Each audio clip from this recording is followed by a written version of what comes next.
I was born in Ukraine. And when I tell people that I was born in Ukraine, people ask me, is it true that in Ukraine, people drink a lot of vodka? It's true. But there are some limits. For example, you have to be 12 years old. And I just don't think that's a fair question. I'll tell you honestly. People say, do you drink vodka for breakfast? I say, not a fair question. Sometimes I have tequila. It's just not a fair thing to say. You know what I mean? One thing Russians are not happy about, they are not happy about the drugs. And by Russians, I mean my parents. When we came to America, it was a big feat for my dad's English language, but he read the Time magazine, and he read a whole article on ecstasy, and he learned that it dehydrates you.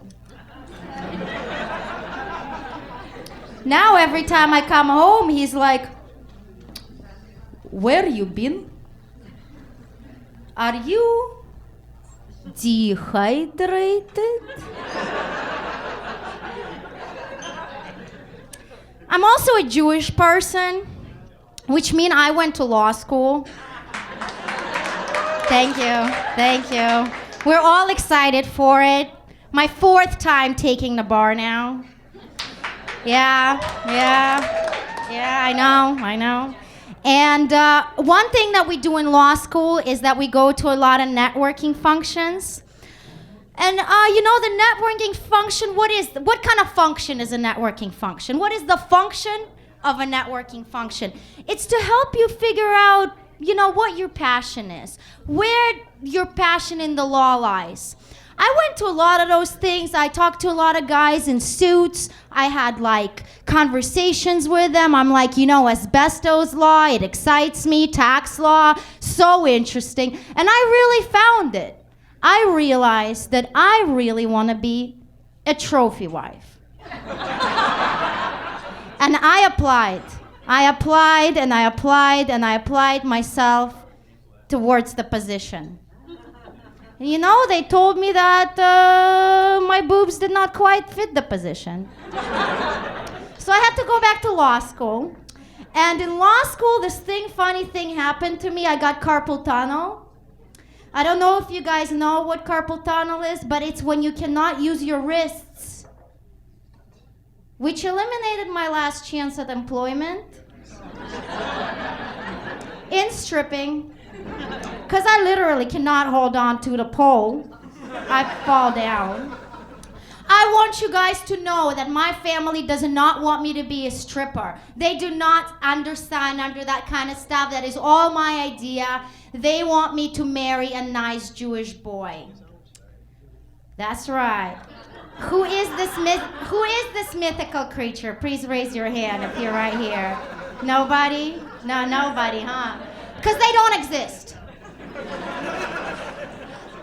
A nice Jewish boy is a mythical person that has a nice job, drives a nice vehicle, somebody whose grandmother, my grandmother, met at Plumber Park, which is where all the Russians hang out.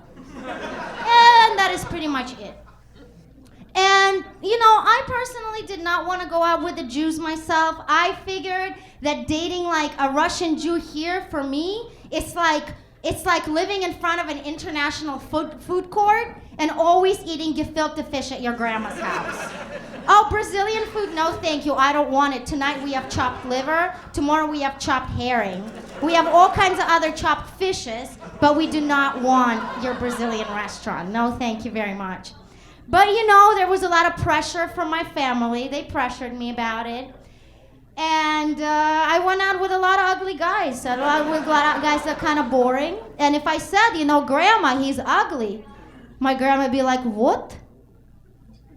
He no good looking? He no look good. No, look at him. He is doctor. He give you all the medicine you need.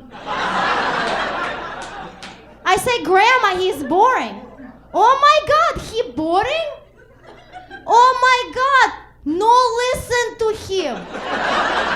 Is man circus? Man is not circus. He has car dealership. Think about it.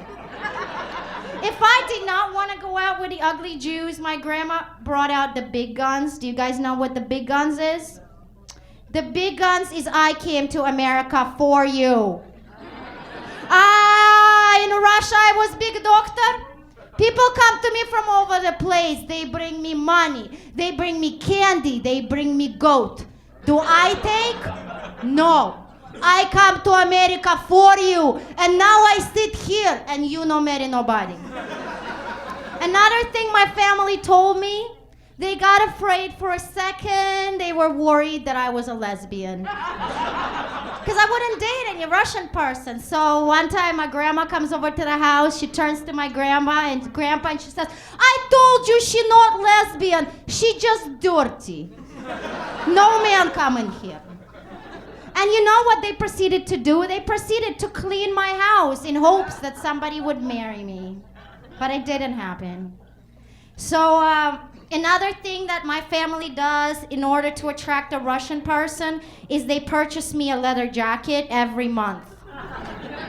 I don't know if you guys know what I'm talking about, but if you know anything about Russians, you will know that there are no Russian people without a leather jacket. I have about 3,200. And I don't know what they're thinking. Maybe they're hoping that our leather jacketed will attract each other. Our gold chains will gravitate toward each other. We fall in love and have leather jacketed babies.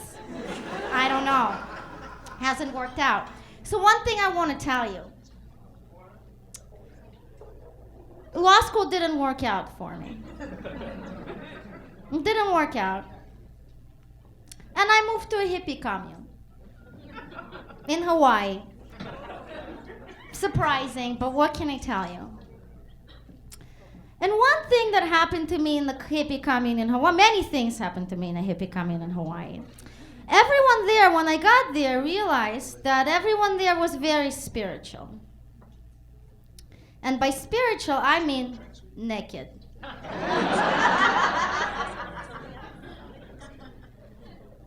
Once I tried to have the most intellectual conversation with a man for like an hour, and I was trying not to look at his spirituality, which was difficult, because he was using it as a pointer. And one thing that happened to me in Hawaii that's so beautiful, I want to tell you, is I got a tattoo of a tiger on my back. I show you now. Okay, I don't know if you can tell. I don't know if you can see. Thank you. And it's for me or my tiger, I don't know. And I jumped off a cliff, because once you get a tiger tattoo, you jump off a cliff, you know what I mean? And the cliff was really high. And I want to tell you, I want to share you guys part of this experience, is that the hardest part about jumping off the cliff in Hawaii with a tiger tattoo on your back is trying to get back up with carpal tunnel. Thank you guys, I'm Vika. Much love to you.